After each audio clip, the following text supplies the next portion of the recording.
Bonjour à tous, aujourd'hui ce sera des makroud, gâteaux à base de semoule et de pâte à date que l'on sert souvent à ses convives pendant les fêtes de l'Aïd. Pour réaliser ce gâteau, il nous faudra de la grosse semoule, de la semoule moyenne, de l'eau de fleur d'oranger, du beurre fondu. Pour farcir nos dattes, il nous faudra également de la pâte à date que vous pouvez confectionner vous-même à la maison, sinon vous en trouverez dans les magasins orientaux ou en grande surface. Je vais utiliser également deux petits modèles à motifs. Je commence par verser 450 g de grosse semoule dans un saladier, 180 g de semoule moyenne, une demi-cuillère à café de sel et 125 g de beurre. Je viens mélanger le tout afin que mon beurre soit bien imprégné dans ma semoule. Il faut que j'obtienne une semoule bien granuleuse et sableuse. Je la couvre et pour avoir un bon résultat, je la laisse reposer 6 à 12 heures. Pour la pâte à date avec laquelle je vais farcir mes makroud, je commence par la ramollir un petit peu avec mes mains. Je rajoute un petit peu de beurre fondu, c'est à peu près 7 g de beurre fondu. Pour renforcer le goût, je vais rajouter un peu de clou de girofle, à peu près un quart d'une demi-cuillère à café, une demi-cuillère à café de cannelle, bonne cuillerée à soupe d'eau de fleur d'oranger. Je malaxe le tout.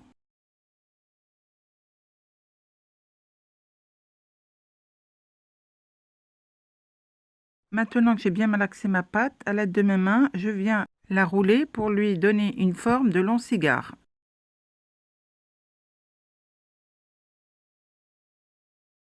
Une fois que ma pâte s'est bien reposée pendant 6 à 12 heures, je viens la déposer dans un grand saladier et je viens la travailler en lui versant au fur et à mesure un grand verre d'eau tiède.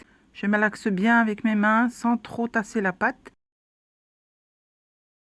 À cela, je rajoute 2 cuillères à soupe d'eau de fleur d'oranger.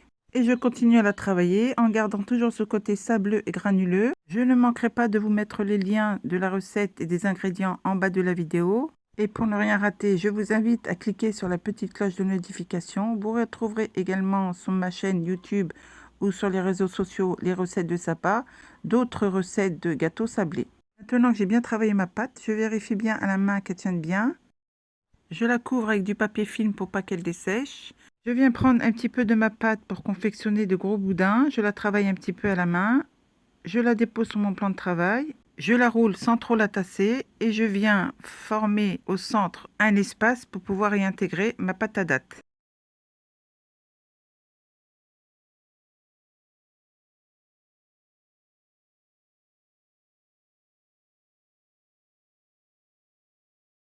Une fois que j'ai déposé assez de pâte à date au centre de ma pâte, je viens refermer les extrémités. Et à l'aide de mes deux mains, je viens la rouler sans trop tasser afin de lui donner la forme souhaitée. Je continue de faire de même avec le reste de ma préparation. Et pour la dernière étape, je viens utiliser mon motif en porte-pièce que je dépose délicatement sur ma pâte sans trop tasser. Et à l'aide d'un couteau, je viens découper entre chaque motif.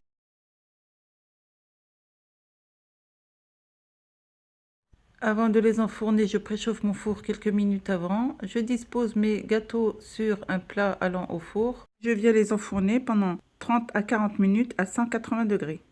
Pendant que mes makroud cuisent tranquillement, je vais préparer de quoi les imbiber.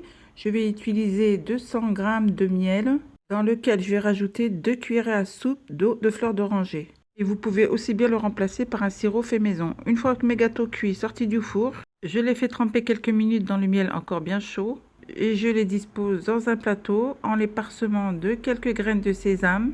Il n'y a plus qu'à les déguster bien chaud. Voilà mes amis, j'espère que cette petite recette de gâteau oriental vous a plu. N'hésitez pas à commenter, à vous abonner et moi je vous dis à très bientôt pour des nouvelles recettes.